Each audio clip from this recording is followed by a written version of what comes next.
Our next guest needs little introduction. He has been CEO of JP Morgan Chase since 2005 and chairman of the board since 2006. One of the most influential business leaders in the world, Mr. Jamie Dimon. Jamie, you're very welcome. Thank you for taking time to speak with us today. I'm going to start with Ireland, as you were recently here. JP Morgan has a big presence here. What were your impressions? Yeah, so Martin, thank you for having me here. And, look, I think I spoke a little when I was there. Ireland has done so well. And I tell the world it's something gives great hope, because if you go back 30 or 40 years, it's male dominated, it wasn't as educated as it is today. And look at it today. It's a educated, melting pot, growing jobs, rational policies.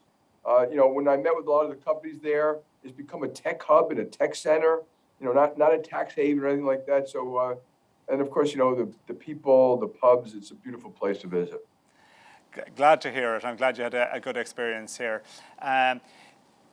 Maybe switching to your own business for a moment, you've launched Chase in the UK, providing a direct response to challenger digital banks. How do you see that developing? Yeah, so we, a long time we spoke about not doing retail overseas because we really couldn't go to any place, Dublin or England or something, put retail branches in and think we could compete with good local banks. Digital changed that. So we started Skunkworks way back. We called it Dynamo, but now we call the product Chase. And we said, can we build something from the ground up that if we do a very good job and we have staying power, we've got brand, we're going to be adding products and services over time, and we're not going to do just the UK, eventually we'll go to other places. I think we can build a fabulous retail system with some competitive advantages because it's part of JP Morgan Chase globally. So we're going to keep on investing. Actually, my next meeting is to go through our consumer international strategy. And we did buy a digital bank in Brazil. So we're still an investment company called Nutmeg Robo Investor in the UK. So we're going to keep on coming, and eventually we're going to be a winner in that. Do you see the technology world and the financial world merging even more and more as we go forward? Yes. I think, as you know, we're building some of the stuff we're doing for Chase Retail in Dublin. Yeah, fintech is, if you look at fintech in total, it's almost bigger than banks in total at this point. Some have done a very good job. Some had advantages and didn't have quite the disadvantages. But today they are absolutely coming together and merging. We partner, we compete, whether it's in payment systems or digital or retail or investments or something like that. So I think that anyone who's not thinking that AI, digital, cloud, machine learning they're real, and you better get good at it no matter what kind of company you are, because that will change your future. I want to touch on some of the big issues that are on investors' minds at the moment. So inflationary, transitory, or here to stay for some time, and how do you expect central banks to respond? Yeah, it's clearly here to stay, and I think I think you have to look at it like the United States is 5%. I think it's a little bit less in parts of Europe right now, but I think you got to look at what part is transitory. I mean, there's no question that used car prices and lumber and certain things are transitory. There's also no question that in the United States, home prices are not transitory. Certain wages aren't transitory. I think certain policy going to drive oil possibly over $100 is not transitory. So. And look, hopefully it'll subside and we'll still have growth. The important thing, Martin, if we were sitting here a year and a half ago, we had the United States, I don't know the exact number in Dublin, we had 15% unemployment and no resolution, no vaccine to COVID. Now we have 4.2% unemployment. We have a vaccine and we're complaining about wages going up too much, which is, I think, the good side of the mountain. So, but I think the central banks are kind of a day late and a dollar slow. They will have to raise rates. You saw recently, I mean, the UK just raised yesterday. Some people said it was a surprise. We didn't think it was a surprise. The Fed went to 3, increases next year. My guess they'll end up doing 4 or 5. And they're just going to have to be stronger in the face of what is actually rather good growth. And again, that's very important. Rather good growth and unemployment coming down below 4% is a very good thing with this negative inflation. So they kind of have to thread a needle a little bit, which is raise rates enough and reduce liquidity enough to slow down growth, slow down inflation, but not cause a recession. Can they do that? Well, let's hope they can. I suppose turning to supply chain issues, some of those probably caused by the pandemic. In some cases, the fault lines were probably revealed by the pandemic. How long will it take to correct those issues in your view? And will we still be looking at supply chain issues a year, 2 years down the road? No, basically we're having global growth, very good growth around the world with supply chain issues. And you're absolutely correct. There are two different parts to it. One is that demand just skyrocketed, and the world wasn't prepared for it. Demand shifted; it went to goods. So all of a sudden, you couldn't build enough cars and refrigerators and porches, and so that is subsiding as we speak. I've spoken to all the semiconductor folks. They think that will be a non-issue by the end of next year, and that's one of the big ones. And the other thing you mentioned, which is a different one, is what we will all call the national security part of it. Like maybe we all relied on supply chains a little bit too much on one country or one place or something else. So those are all going to sort out, and I think they're sorting out very actively today. We won't be talking about this in a year. And do you foresee geopolitical issues exacerbating supply chain issues in the short term, or will the market just take care of that? No, I do think that geopolitical issues will cause a problem, and mostly with China. So, like I'm in favor of us having a detailed, mature, strategic economic dialogue with China, listen to each other. Obviously, you all know the trade issues, a lot of legitimate complaints. If it was up to me, America would rejoin TPP, which has a new name now. But there will be unilateral decisions that both countries are going to make around national security. And that's, and you've already seen it with Huawei and yesterday with DJI, the drone company. The Chinese are doing it too about, data and some of the internet companies listing here.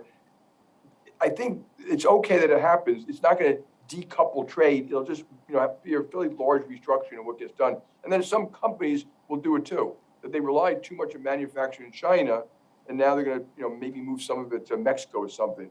And, I was also in Mexico, and this is why travel is so important. When you meet people, and you guys gave me some great ideas, which I've now shared with America, by the way, that Mexico labor is now cheaper than China. So, you can, if you want to manufacture something, you can have it done there, and, it's right next to America, lower transportation costs, and it could be a very smart thing for a lot of companies to do. Jamie, I was wondering how you think about the issue of climate change and decarbonisation. Is this a key factor as you review potential investments now? Does it permeate everything? Everything. And I think Europe was ahead of us and ahead of America on this, but we think it's very serious, done very intelligently. We need real industrial policy by industry, paper, pulp, steel, car, auto. We need, and it needs to be global.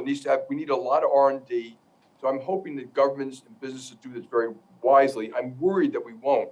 And one of the things I learned from you guys about, you have a carbon tax. So I think if I remember correctly, you told me at $170. I said, how did you do that without causing a political uproar? Because, obviously raising tax on that kind of tax is regressive.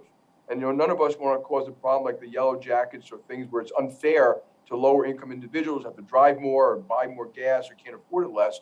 And that you guys kind of, I think what you told me, is that you basically returned it to lower income people through housing credits and gas credits and education credits. And that's what we need to do, something like that here. Because you're going to need some kind of tax, which is the most rational way to apportion people's decision making, which can dramatically reduce CO2 without that much pain, by the way. I understand this is all rapid fire, Jamie, but we're really anxious to hear from you on so many subjects. So I suppose the other big discussion that's underway at the moment is on the future of work, and some business leaders saying that employees can work from anywhere, anytime. Others believe that employees need to be back in the office for a myriad of reasons. You appear to be firmly in the latter camp from our discussions. Can you explain why? Yeah, I'm kind of in the latter camp. I think people are hyperventilating over this and trying to, again, people looking at it like it's not binary. So I'm going to take the United States for now. 110 million people go to work every day, and they have through the crisis. These are manufacturing, agriculture, retail, our bank branches, UPS, FedEx, Amazon, the military, police, firemen, hospitals. It's 40 million or 50 million who weren't going to work every day. Of course, some of those will be permanently at home. You have that today. There are certain jobs that can do it 100% from home. So now you're talking about the 30 or 40 million in between who've always been partial. Like if you look at our bankers and traders, they travel, they're on the road, they use the screens. So we've digitized faster. Zoom works, but you have to acknowledge it doesn't work perfectly well for apprenticeships It doesn't work well for ideas. I mean, if I didn't travel to Ireland, I wouldn't have learned that thing that what you guys do with carbon tax. I wouldn't have sat next to the treasurer of Amazon and Google, learned how they're looking at the tax changes in Ireland. I wouldn't have learned. You can't learn by just sitting home. So I just think people have to be a little rational, and that we also need to be in together. So it might be that you will have travel days, or work from home days, but these days we're together. So I think it'll sort out over time. I think the biggest change it's going to create is open workspace. You're not going to build a building for 100 people when 65 are in on the average day. So you have more open workspace, more amenity space. So you won't cut out all the space, and so you'll have more hybrid, but it won't be quite what people. I think it'll feel a lot afterwards, a lot like it did before, with a little more work from home. Yeah, I think that the pendulum will find a kind of a stability somewhere in the middle there.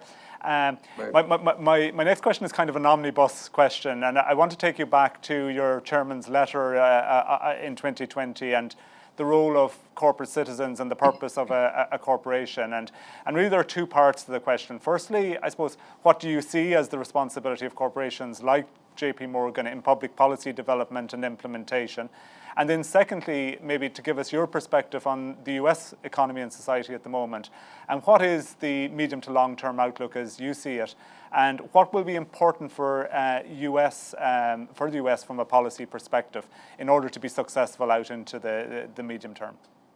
Yeah, so it's an interesting question. People again make this binary shareholder value, you're acting woke. Forget all that stuff.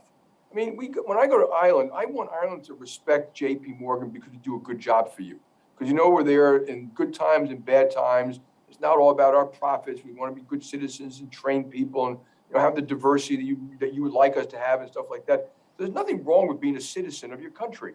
And so, and shareholder value, when people hear that, what they hear is rapacious short-term profit taking. Now, of course, the average CEO wakes up in the morning and it's much more about customers, employees, and I need you to come back and stuff like that. So in this very complex world that we have today, there is no chance we're going to solve all these problems with just business alone or with just government alone. We need collaboration. We need some of our best and brightest working together to solve these kind of things. And whether it's infrastructure or healthcare or carbon taxes or immigration and stuff like that, and they're all solvable. And so my view is, I think if business could get involved and put some muscle into it, we can get better solutions for folks. And so here, America is the same thing. I think we're probably a little more partisan these days than you guys, and it's too much so because people, when you listen here, it's always like one side versus the other. I always tell people, it doesn't matter to me, Democrat or Republican. What we should say is is kids in inner city schools aren't graduating. You guys, again, great lesson, which I'm going to study some more and educate people here. You guys made school free, but you made it successful. Here, we make it free sometimes, but the kids aren't graduating with the skills they need to have a job. It's not the free that matters, it's the successful that matters. So this could, and then of course, there are apprenticeship programs and things like that we do together. And so, all these things are solvable. I think business has to play a strong, integrated part with civic society, and it's just part of our job, and it's part of our humanity. I mean, somehow, are we gonna be neighbors somehow and you don't care about your neighbor? I think that's just a ridiculous way to live your life.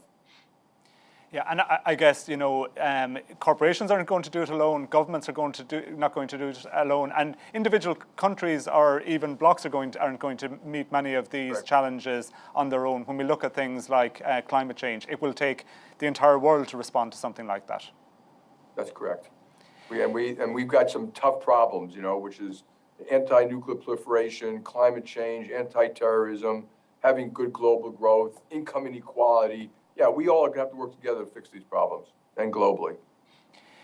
Jamie, I want to thank you for taking the time to share your perspectives with us today. Also, while I have you, I want to give a shout out to your team here in Ireland, led by Karen Bryans. They do a wonderful job, and thank you for your continued interest in Ireland.